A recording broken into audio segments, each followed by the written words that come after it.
나무꾼이 산에 올라갔습니다.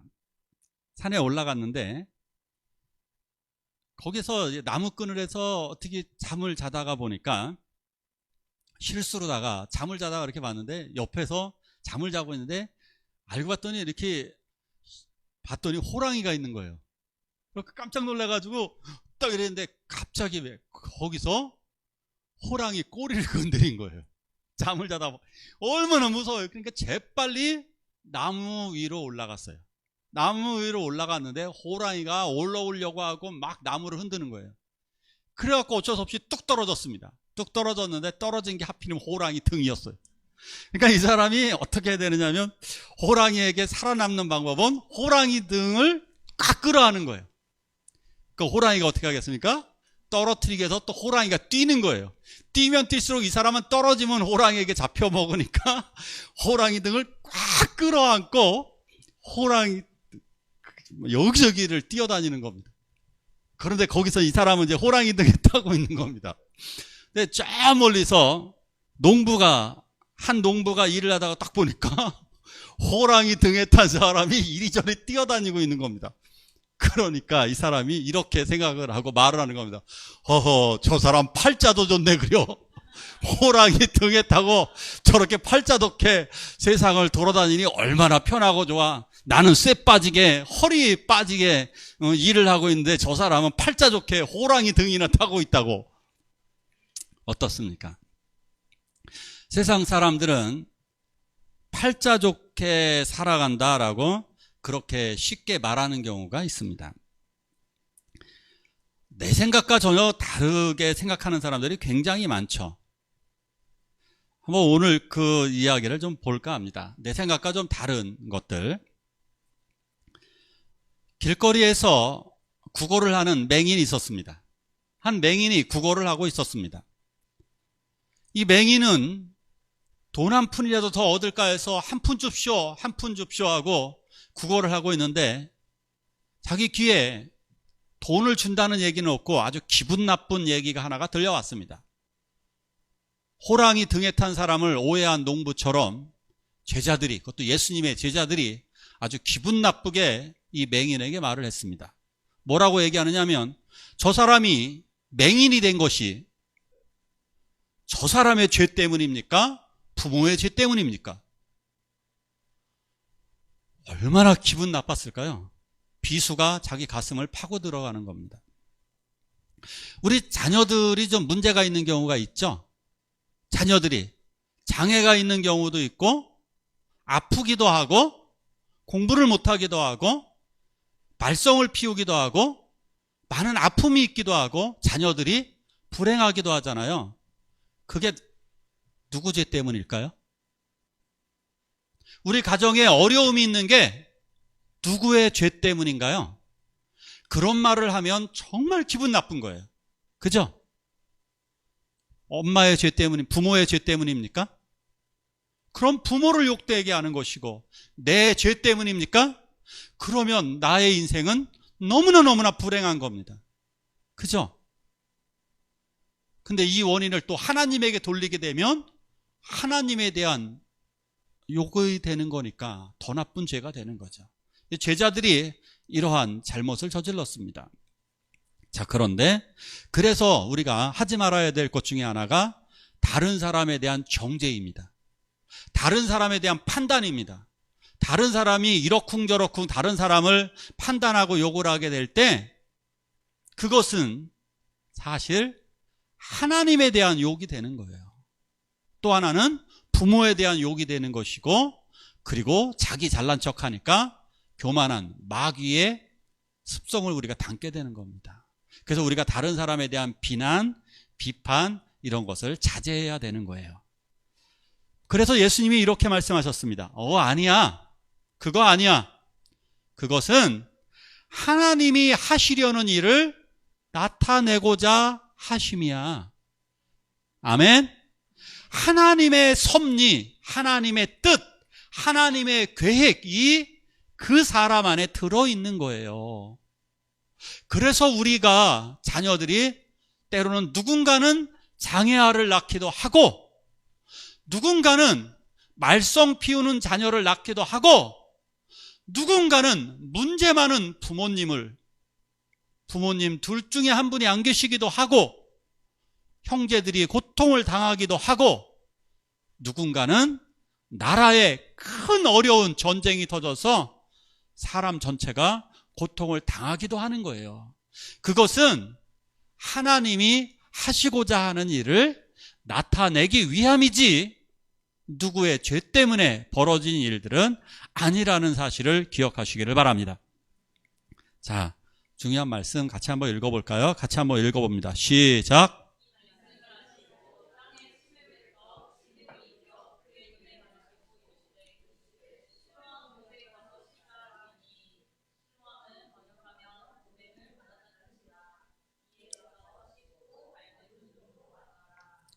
아멘.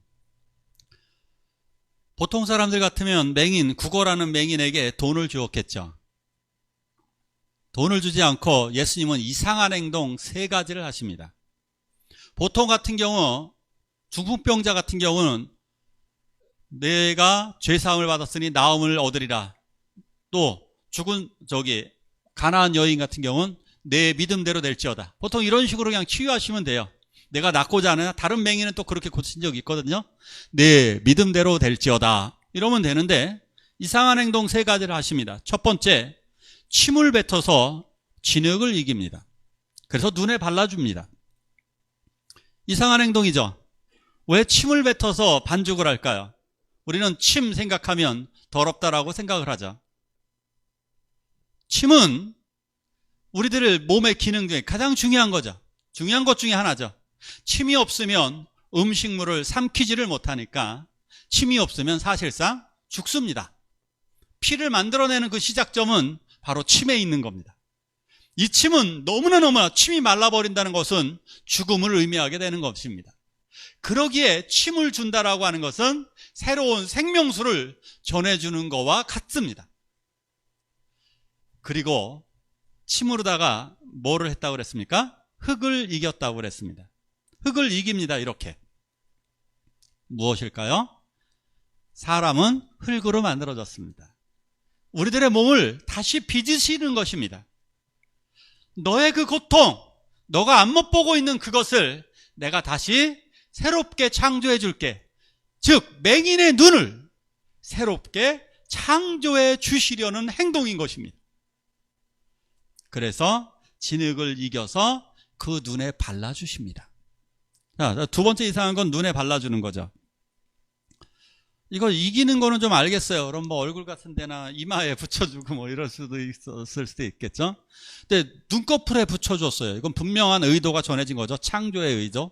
자, 그런데 그러면 굳이 왜 눈에 바르셨을까? 이렇게 그거를 눈에 진흙을 양쪽 눈에 바르셨을까요? 무슨 의도가 있으셨을까요? 답답하게 만드시려고 했었을 것입니다. 답답했을 것입니다. 왜 진흙을 내 눈에 바를까요? 너무너무 답답했을 겁니다. 그죠? 진흙 발라주면 좋은 분들 있습니까? 그것도 눈꺼풀에. 우리 얼굴에 진흙 바르면 머드팩 괜찮아요. 눈꺼풀에 바르는 게 가장 불편합니다. 눈꺼풀에 흙이 있는 게 가장 불편한 것 중에 하나입니다. 오히려 입술보다 더 예민한 부위가 눈꺼풀입니다.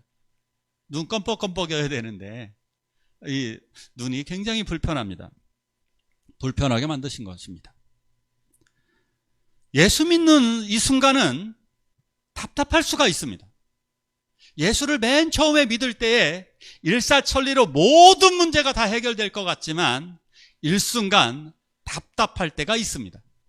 예수 믿는다고 해서 좋은 일이 더 많아질 줄 알았는데 오히려 답답한 경우가 굉장히 많습니다. 여기에는 그 이유가 있는 것입니다. 하나님은 왜 우리를 답답하게 만드실까? 바로 우리는 고침을 받아야 하기 때문인 줄 믿으시기 바랍니다. 고침, 변화, 진정한 나의 인생의 변화를 위해서 하나님은 일시적으로 예수를 믿어도 답답하게 만들어 놓으실 때가 있습니다. 그리고 세 번째 답답함, 이렇게 말씀하십니다. 실로암 못에 가서 씻으라. 우리가 생각하는 연못은 아닙니다. 샘물이 있는 곳입니다. 샘물. 실로암 샘물에 가서 씻으라고 말씀하십니다. 왜 굳이? 본인이 이렇게 씻어도 될 거 아니에요. 본인이 예수님이 이렇게 씻어도 되죠. 예수님이 손으로다가 씻어주셔도 되고 옷깃으로 싹 씻어주시면 그림이 더 좋지 않을까요? 옛날 엄마들은 아이들 코가 있으면 뭐로 씻어주셨어요? 앞치마나 옷으로, 옷깃으로 이렇게 씻어주셨습니다.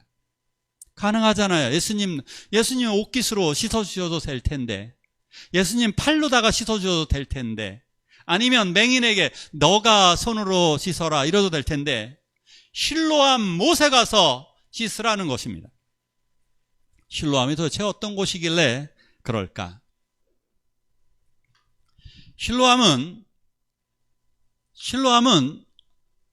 굉장히 독특한 곳입니다. 연못인데요, 그 꼭대기에는 저수지가 있습니다. 샘물에서 나오는 저수지가 있고요, 그 저수지를 터널로 뚫어서 530m를 뚫어서, 500m면 굉장히 멀어요. 그러니까 쉽게 얘기하면 산에 있는 샘물을 뚫어서 지하로 뚫어서 성전에 있는 연못, 어떻게 지금으로 좀 분수대 같은 거예요. 분수대 같은 요런 거예요. 요런 거. 여기까지 저 샘물을 끌어들여서 이것이 식수가 되는 겁니다. 이게 식수예요. 식수. 우리가 생각하는 일반 연못이 아니라 식수로 사용되는 겁니다. 그럼 언제 이것이 생겼느냐? 히스기야가 이 터널을 뚫었습니다. 굉장히 깊게 뚫었습니다. 예루살렘이 아시리아에 의해서 침공을 받게 됩니다. 그러자 아시리아의 황제인 사네립이 이렇게 이야기를 합니다. 야, 너희들 내가 수로를 다 차단하겠다라 얘기합니다. 너 예루살렘으로 들어오는 모든 물들을 내가 다 끊어버릴 거야. 그러면 너희들은 이제부터 음식도 다 차단되어지고 식수를 차단하기 때문에 너희들은 이제부터 똥을 먹고 오줌을 먹게 될 거야. 이게 얼마나 불안했을까요? 식수를 다 끊어버리면 똥을 먹고 오줌을 마셔야만 하는 것입니다. 그걸 예루살렘 사람들에게, 히스기야에게 말을 해서 협박을 했었습니다. 이걸 알고 있었던 히스기야는 명령을 내립니다. 안 되겠다. 저 꼭대기, 산 꼭대기에 있는 시온샘, 그 성 바깥에 있는 거예요. 그 저수지의 아래쪽을 뚫어서 이렇게 지하 터널을 뚫어서, 이게 바위로 되어 있어요. 바위로 되어 있는 지하 터널을 뚫어서 샘물을 성 안으로 끌어들여라. 그래서 실로암, 저 터널, 저쪽이 입구예요. 거기에서 530m를 뚫어서 이렇게 실로암. 우리 교회가 만약에 성지순례를 가게 되면 여기를 기어가는 거 되게 재밌어요. 이렇게 허리를 숙이고 그 샘물을 밟고 막 지나가는 거예요. 지금 먹는 식수가 아니니까 성지순례 가면 이 기쁨이 있어요. 근데 여기 가면 무슨 노래 부를까요? 일어나 볼래요? 성도들이 랜턴 하나 가지고 이렇게 후레쉬 하나 들고 가면서 어두운 밤에 이러면서 여기 터널을 지나가는 것입니다. 자, 문제는 여기까지 가는 거예요. 여기까지 내려가려면 33개의 계단을 내려가야 됩니다. 33개 계단 잘하면 내려갈 수 있지 않나? 이 맹인은 마을에 있었습니다. 성 바깥에 있었다고요. 예루살렘 성 바깥에 있었다고요. 최소한 한숲 아파트에서 이 교회 걸어오는 거리까지는 된다고요. 더 멀 수도 있고요. 맹인이 이곳까지 걸어가야 됩니다. 답답한 이것을 진흙을 씻어내기 위해서, 물론 말라버리겠죠, 가는 도중에. 그렇지만 예수님의 명령을 수행하기 위해서 최소한 5km, 10km 그 거리까지 걸어가야만 합니다. 사람들이 말을 하겠죠. 너 어디로 가느냐고. 여기 이 맹인은 한 번도 가본 적이 없는 곳입니다. 왜? 여기 갈 일이 없어요. 구걸하는 사람이 굳이 이곳에 실로암까지 가야 될 이유가 전혀 없습니다. 그런데 실로암까지 이 길을 걸어가야만 하는 것입니다. 한 번도 가본 적이 없는 곳을 더듬 찾아갑니다. 사람들에게 말을 합니다. 실로암이 어디요? 어떻게 설명하시겠어요? 저쪽 보여요? 더듬. 누군가는 어디까지는 해줬을지도 모르죠. 누군가는 어디까지. 그러나 대부분의 길은 자기가 찾아가야 됩니다. 그런데 가는 길 속에 항아리가 놓여져 있어요. 그 항아리는 무엇이냐면 정결 예식을 위한 항아리들이 줄비하게 늘어져 있어요. 거기 옆에. 그러면 누군가가 말했을 거예요. 너 왜 가는 거야? 어디 가는 거야? 실로암에 갑니다. 왜? 씻으려고 갑니다. 여기 항아리에 물이 있는데 이거 깨끗하게 손과 발을 씻는 물인데 정결 예식. 예수님 물로 포도주를 만들었던 그 항아리 얘기하는 거예요. 이스라엘 사람들은 항아리에 물을 담아두고 있어요. 손발을 씻을 깨끗한 물을. 언제든지 거기서 씻을 수가 있었어요. 언제든지. 그런데 믿음으로 실로암에서만 씻어야만 했던 것입니다. 이것이 믿음이에요. 그래서 그는 그 믿음을 가지고 예수님이 주신 명령 사명을 가지고 실로암 못에 가게 됩니다. 그러니까 누가 찬양 진짜 잘 만든 거예요. 내 눈에는 오직 밤이었어. 종이 울리고 닭이 울어도 나는 그거 몰라요. 어디까지 그 길이 어딘지도 몰라요. 그러나 실로암 못까지 뚜벅 물어서 찾아갑니다. 내 힘으로 가야 합니다. 넘어지고 자빠지고 어떤 일이 벌어졌을지 모릅니다. 너 바보 같은 짓을 왜 그러냐고. 눈 떠본 적이 있나요? 누군가가? 불가능한 일이에요. 너무나 힘겨운 일이에요. 그러나 그 소망을 가지고 왜? 예수님은 분명히 나를 치유하실 수 있다라고 하는 강력한 믿음을 가지고 실로암 못에 가게 됩니다. 그런데 실로암 이름의 뜻이 너무나 중요합니다. 실로암 보냄을 받았다는 것입니다. 보냄을 받았다 이런 뜻이에요. 보냄을 받았다. 그래 나는 보냄을 받았어. 나는 예수님에게 보냄을 받았어. 그러기 때문에 실로암까지 가게 되는 겁니다. 그리고 드디어 33개의 계단을 내려와서 저 위쪽에 보이죠? 저 계단을 내려와서 뚜벅뚜벅 그리고 저곳에 더듬 어떻게 내려갔을까? 저 밑에까지 뚜벅뚜벅 내려가다가 쓰러졌을지도 모르죠. 발을 담굽니다. 그리고 드디어 눈을 씻기 시작합니다. 눈을 씻습니다. 양쪽 눈을 다 씻어냅니다. 그리고 눈을 서서히 떠봅니다. 보입니다. 드디어 보입니다. 그렇게도 보고 싶었던, 살아오면서 단 한 번도 보지 못했던 온 세상이 보이기 시작합니다. 오주여 당신께 감사하리라. 오주여 당신께 감사하리라. 나에게 실로암으로 보내주셨음을 너무너무 기쁜 마음에 그는 감격에 이곳을 다시 뛰어서 아마 계단에 올라갔을 것입니다. 그리고 바로 이곳이 성전입니다. 성전 이곳에서 그 기쁜 마음으로 뛰어다녔을 것입니다. 너무너무 기뻤을 것입니다. 자, 그런데 그에게 반겨주는 사람들은 없었고 이런 사람들이었습니다. 같이 한번 읽어볼까요? 시작.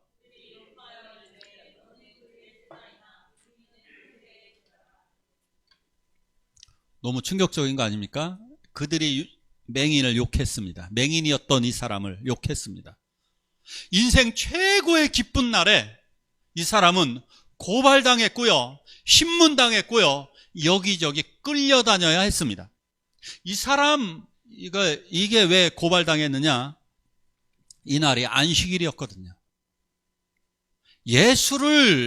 예수가 안식일을 어겼다라고 이 사람들이 예수를 욕하기 시작했습니다. 그래서 예수에게 고침을 받은 이 사람도 잘못했다 이렇게 보는 겁니다. 이해 가십니까?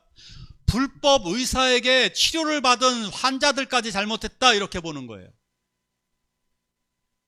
그래서 이 사람에게 이렇게 물어봅니다.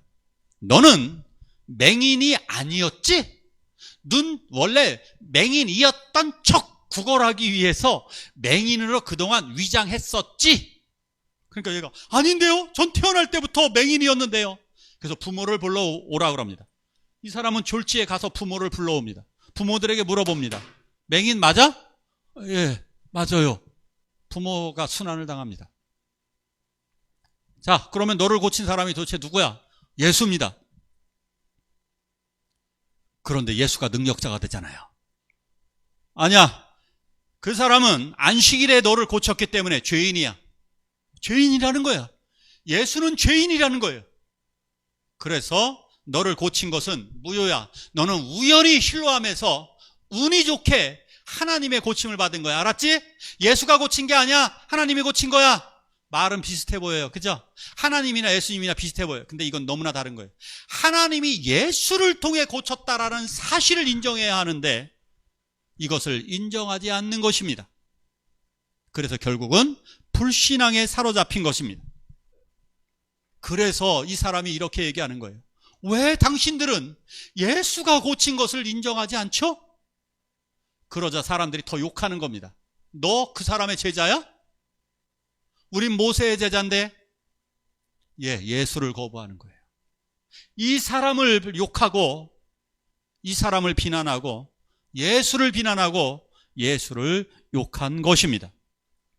결국 그들은 이 맹인을 쫓아냅니다. 성전에서 쫓아냅니다. 죄인이 어디 감히 성전에 오느냐고. 성전에서 쫓김을 당했습니다. 교회 안에서는 그래서 이런 논쟁은 아무 쓸데없는 거예요. 안식일을 지켰느니 무엇을 했느니. 교회 안에서는 잘못을 비난하고 논쟁하고 이런 것은 교회도 아니고 성전도 아닙니다. 이곳에서 뭐가 있는 것이에요? 하나님의 은혜와 하나님의 치료와 하나님의 사랑이 흐르는 곳인 줄 믿으시기 바랍니다. 이것이에요. 왜 안식일에 그럼 치유하셨을까? 안식일은 쉬는 날, 안식, 말 그대로 안식, 쉬는 날이에요. 이 사람이 진짜 쉼을 얻으려면 앞을 보아야 합니다. 다리 저는 사람이 쉼을 얻으려면 다리가 아프지 말아야 됩니다. 배가 아픈 사람이 쉼을 얻으려면 배가 아프지 말아야 합니다. 그래야 진정한 안식을 얻을 수 있기 때문입니다. 예수님은 그 안식을 이 사람에게 주신 것입니다. 자, 이 사람이 쫓겨나 있을 때 예수님이 그를 찾아가셨습니다. 그를 찾아가서 만나셨습니다. 그를 만나시고 그 사람에게 이렇게 물어봅니다. 네가 인자를 믿느냐? 이 인자라는 표현은 하나님이 보내신 사람 이런 의미입니다. 다니엘서에 나오는 말씀인데요. 하나님이 보내신 사람 그 의미를 예수님은 인자라고 표현했습니다. 3인칭 어법이에요. 자기를. 내가 하나님의 아들로 온 나를 믿느냐? 이러한 질문인 거예요. 하나님이 보내신 사람임을 믿느냐? 뭐라고 대답했나요? 주여 내가 믿나이다. 하나님이 보내신 사람이었기 때문에 나를 실로암으로 보내셨고 실로암으로 보냄을 받은 나는 치료를 받았습니다.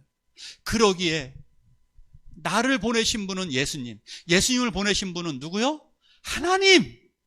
하나님이 예수를 보내신 것을 믿은 거예요. 내가 주여 내가 믿나이다 그러면서 그 자리에서 절을 하게 됩니다.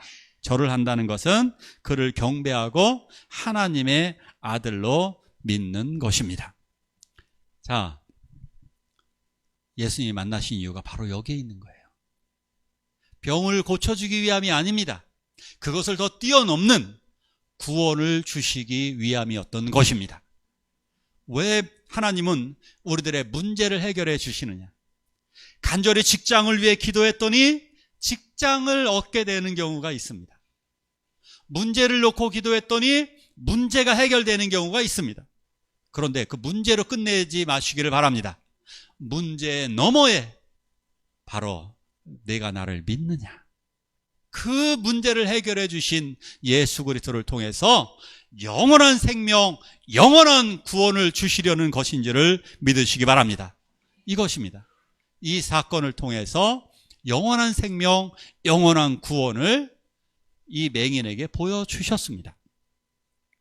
그러면서 또한 마지막으로 이러한 말씀을 하십니다. 같이 한번 읽을까요? 시작.